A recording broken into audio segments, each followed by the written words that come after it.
अस्सलाम वालेकुम। वालेकुम सलाम।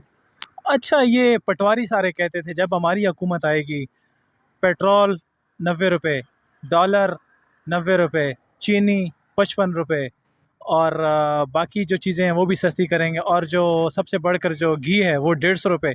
आप क्या कहते हैं? अब शहबाज शरीफ साहब का तकरीबन महीना तो शायद तकरीबन पूरा होने वाला है, तो अभी तक ना रेट्स कम तो बिल्कुल भी नहीं हुए, बजाय 20 से लेके 30% और महंगाई होगी। ये आप पटवारियों को क्या खास मैसेज देना चाहेंगे आप? देखिए, पटवारियों का मिसाल वो है ना, इनको आप वो कहते हैं कि जो कोते के आगे बीन बजाना, इनको आप जितना भी कुछ बोलेंगे ना तो ये पटवारी ही रहेंगे। ये पढ़े लिखे पटवारी भी हैं, ऐसे लोग हैं ये। इनको इकोनॉमिक का नहीं पता, law of demand, law of supply का नहीं पता। इनको इकोनॉमिक्स जितना भी है ना, इनको अगर आप ए टू जेड पढ़ा लेना, इनको समझ नहीं लगेगा कि भाई ये रेट बढ़ क्यों रहे हैं, कम क्यों हो रहा है। अभी ये जो आईएमएफ के जिस तरह पटवारियों ने खुद जो है ना एक्सेप्ट किए हैं आईएमएफ के मुतलबात, अभी रेट आगे यकम से फिर बढ़ रहे हैं। घी को भी इन्होंने रेट बढ़ा दिया है, बिजली बढ़ा दी है। और पटवारियों, आप लोगों को मैं कह रहा हूँ कि मुल्क का सोचो। सिर्फ जो है ना अपने लीडरों को इस तरह ना देखो कि आपका लीडर क्या करे आप वही मानो। अपने बच्चों का सोचो, मुल्क का सोचो। या सारी उम्र आप लोगों ने इस तरह पटवारी रहना है? आप ये फैसला खुद कर लो। अगर पटवारी रहना है तो फिर तो हम कुछ नहीं कह सकते, लेकिन आगे मुल्क के लिए सोचो, अपने बच्चों के लिए सोचो। क्योंकि ये जो जागीरदाराना निज़ाम इन्होंने शुरू किया है, ये जागीरदाराना निज़ाम हमेशा ऐसे ही रहेगा और आप लोग हमेशा पटवारी ही रहोगे। पढ़े लिखे बन जाओ, कुछ तो ख्याल करो अपना भी, बच्चों का भी। बाबूजी के लिए क्या आपका पैगाम है? अच्छा, बाबूजी का बड़ा मजे का सीन है। बाबूजी पहले तो नजर आते भी नहीं थे। जब से खान साहब की हुकूमत पे अदम एतमाद आया है तो बाबूजी नजर आ गया, लेकिन बाबूजी पाकिस्तान आएंगे नहीं, ये सुना है मैं वो बता रहा वापस हूँ। आ रहे हैं, उनका पासपोर्ट जो है जारी हो चुका है। सवाल ही नहीं पैदा होता कि बाबूजी पाकिस्तान आए, क्योंकि बाबूजी को पता है अगली बारी फिर नियाजी। तो वो इस वजह से बाबूजी तब तक नहीं आ सकते जब उनको कंफर्म ना हो जाए बाबूजी नहीं आएगा। और डार साहब भी सुने आ रहे हैं।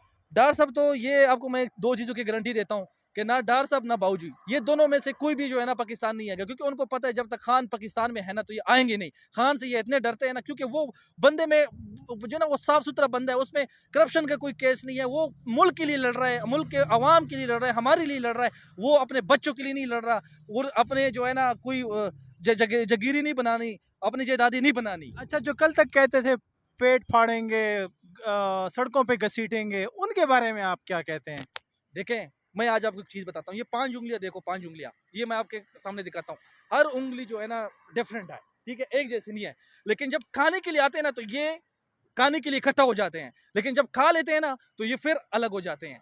सिर्फ मैं एक मिसाल देता हूँ ये, और इनके लिए। दूसरा, वो जो ज़ियाउल हक का बेटा था, हुँ। जिनको प्रेस कॉन्फ्रेंसों में और धरनों में और बाकी जो सियासी जलसों में पुकार पुकार के उनको कहा जाता था कि नियाज़ी और नवाज़ जो हैं वो एक साथ हैं, और एक दूसरे को गालियां देते थे, पीटीआई को गालियां देते थे, बाबूजी को गालियां देते थे। उनके बारे में आप क्या कहते हैं? देखिए, उनको मैं सिर्फ ये मशवरा दे सकता हूँ कि ये मैं आपको ये भी बताया कि 5 उँगलियाँ जो है ना, जिस तरह ये आपको मैं बताया ना कि खाने के लिए इकट्ठे हो जाते हैं ना, ये महंगाई मुकाओ मार्च का नाम दिया था।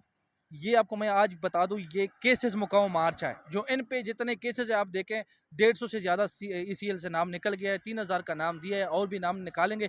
ये सिर्फ अपना केसेस मुकाने के लिए आए हैं। ये कोई महंगाई मार्च नहीं है, महंगाई मुकाओ मार्च नहीं है, ये केसेस मुकाओ मार्च है। अब आप देखें इनका स्टार्ट कहाँ से लिया है, केसेस ख़त्म करने के लिए। इसका नाम ईसीएल से निकल गया, उसका नाम ईसीएल से निकल गया, सिर्फ इसके लिए आए हैं, बाकी कोई महंगाई मार्च नहीं। ये सारे जो है ना एक दूसरे के लिए तब तक इकट्ठा है। इनको पता है कि खान ने किसी को नहीं छोड़ना, तो ये सारे मिल गए अभी। अब एक दूसरे को देखो, कल तक ये बोलते थे कि पेशावर, लटकाना और लाहौर की सड़कों पे मैं घसीटूंगा इसको। और वो कहता था कि भाई मैं इसके पेट में जो है ना हाथ डाल के इनसे पैसे निकालूंगा, जो ये नसूर है। इनके अब वर्कर्स को क्या कहते हैं? यार, वर्कर्स वही बात कर रहा हूँ ना कि वर्कर वही पटवारी हैं। वर्कर्स ये देख भी रहे हैं। जियालों को? देखिए, जियाली भी वही। अभी इनको समझ नहीं लग रही कि नारा किसके लगाएंगे, क्योंकि जब इकट्ठे बैठे होंगे एक दूसरे को डिफेंड करते रहते हैं सारे। एक दूसरे को डिफेंड करते हैं अच्छा, बस। दूसरा आखिरी सवाल मेरा आपसे है। जो मुनहरिफ अरकान थे पीटीआई के, हम्म, उनमें से जनाब नूर आलम खान साहब को सुना है अपोजिशन लीडर, और राजा रियाज को पब्लिक अकाउंट्स कमेटी का चेयरमैन बना दिया। किसके बारे में आप क्या कहते हैं? यार, ये इस तरह बात है ना, अगर इन्होंने पार्लियामेंट में रहना है, पार्लियामेंट में अगर इन्होंने अपोजिशन लीडर बनना है पार्लियामेंट में, तो एक काम करे। क्योंकि ये अभी अगर मुंतखब हुए हैं तो पीटीआई यानी बल्ले के निशान पे हुए हैं।